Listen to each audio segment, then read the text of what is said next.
Sa araw ng paggunita sa ika-51 anibersaryo ng deklarasyon ng martial law, iba-iba ang naging panawagan ng ilang progresibong grupo ng kabataan na dumalo sa kilos protesta sa Mendiola, Manila noong Huwebes.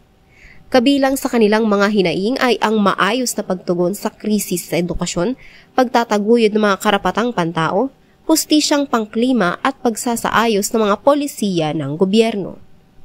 At ayon sa mga grupo, malaki ang papel ng mga kabataan para maisakatuparan ang mga panawagang ito.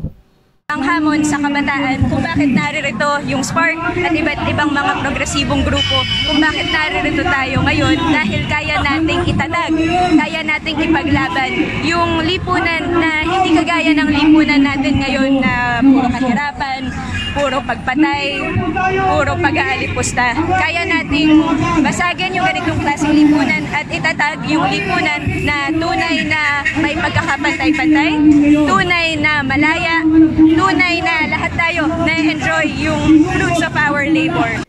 Mahalagang malaman din ng mga kabataan ang kahalagahan ng paggunita ng martial law ayon sa labor leader na si Leody de Guzman. Kaya mahalagang alalahanin na tutulan ng mamayan, lalo na ng kabataan ngayon na hindi nakakaalam ng nakaranas ng martial law ni Marcos, na dapat pumasok sa isipan nila na masama ang martial law. Hindi masaya ang martial law. Ang martial law ay korupsyon. Ang martial law ay devaluasyon ng piso kontra sa dolyar. Ang martial law ay pagkabaon sa utang. Ang martial law ay panunupi. Ang martial law ay pagpatay.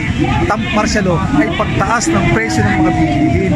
Kaya naman, hiniling din ng youth leaders ang partisipasyon ng mga kabataan. Pag-aralan natin yung lipunan, tuloy-tuloy na mag-organisa ng kabataan at kumilos kasama ng mamamayan. Bilang panghuling bahagi ng kilos protesta, nagsindi ng kandila ang mga grupo habang kinakanta Ang Bayan Ko, simbolo ng patuloy nilang pakikibaka laban sa opresyon.